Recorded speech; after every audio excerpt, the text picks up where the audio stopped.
మన ఉమ్మడి మహబూబ్ నగర్ జిల్లా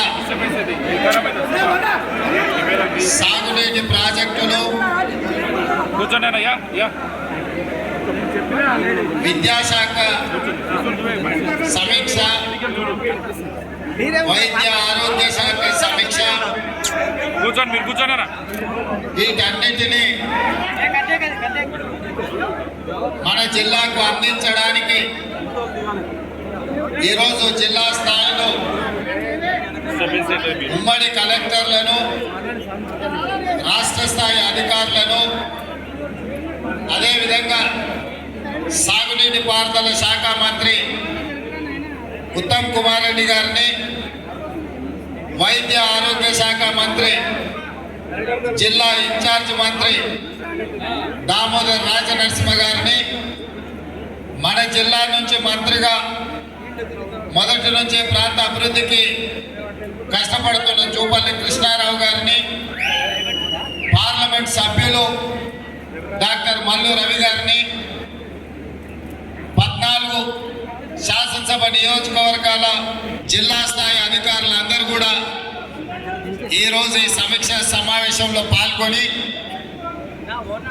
తెలంగాణ రాష్ట్రం ఏర్పడిన తర్వాత ఉన్న మన ఉమ్మడి పాలమూరు జిల్లా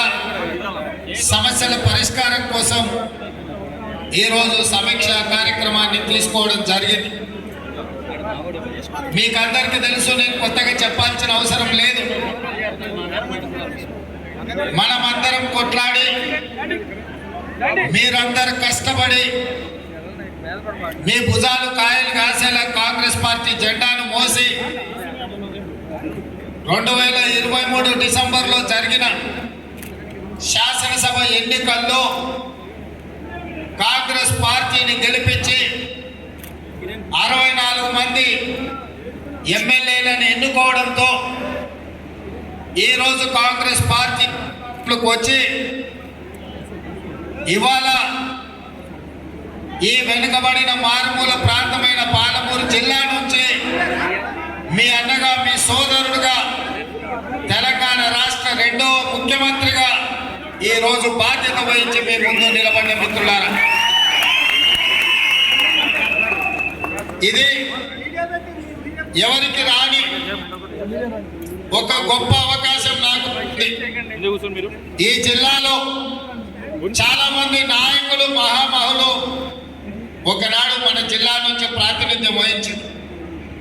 మొట్టమొదటి హైదరాబాద్ రాష్ట్రానికి బూర్గుల రామకృష్ణారావు గారు ముఖ్యమంత్రి, తర్వాత పెద్దలు జైపాల్ రెడ్డి గారు కావచ్చు, మల్లికార్జున్ గారు కావచ్చు, మల్లు అనంతరాములు గారు కావచ్చు, ఇలా చెప్పుకుంటూ వెళ్తే చాలా మంది నాయకులు ఈ జిల్లా నుంచి ప్రాతినిధ్యం వహించిన ఈ జిల్లాకు ముఖ్యమంత్రి అవకాశం రాలేదు. 2009లో మనము కష్టపడి గెలిపిస్తే పార్లమెంట్ సభ్యుడిగా ఎన్నికైన చంద్రశేఖరరావు తెలంగాణ రాష్ట్రం వచ్చిన తర్వాత మన ప్రాంతానికి అన్యాయం చేసి, మన ప్రాంతాన్ని ఎండబెట్టి, మన ప్రాంతాన్ని అభివృద్ధి కావడం దూరంలో పెట్టడం జరిగింది. అందుకే ఈరోజు ఈ జిల్లాలో అభివృద్ధి జరగాలి, పంటలు పండాలి, మన పిల్లలు చదువుకోవాలి, మన పేదలకు వైద్యం అందాలి, ఈ ప్రాంతంలో పరిశ్రమలు రావాలి అన్న ఆలోచనతోటి ఇవాళ ఈ సమీక్ష సమావేశాన్ని తీసుకొని దాదాపుగా 6 గంటలు అధికారులతో చర్చించి మన శాసనసభ్యులు, మన పార్లమెంట్ సభ్యులు, మన ప్రాంతానికి సంబంధించిన ప్రజాప్రతినిధులు తీసుకొచ్చిన ప్రతిపాదనలను అధికారులకు ఆదేశాలు ఇచ్చి భీమా కావచ్చు, నెట్టంపాడు కావచ్చు, కోయిల్ సాగర్ కావచ్చు, ఆర్డిఎస్ కావచ్చు, తుమ్మిళ్ళ కావచ్చు, పాలమూరు రంగారెడ్డి ఎత్తిపోతల ప్రాజెక్టు కావచ్చు, నారాయణపేట కొడంగల్ లిఫ్ట్ ఇరిగేషన్ కావచ్చు,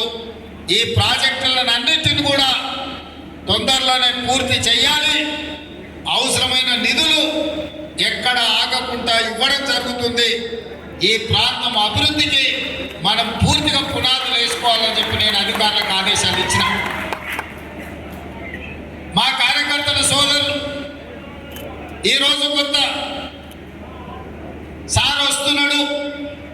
ఎమ్మెల్యేలను కలుస్తున్నాడు, అధికారులతో మాట్లాడుతున్నాడు. మరి గెలిపించిన మాతోని మాట్లాడతలేడు, మమ్మల్ని కలుస్తలేడని మా కార్యకర్తలు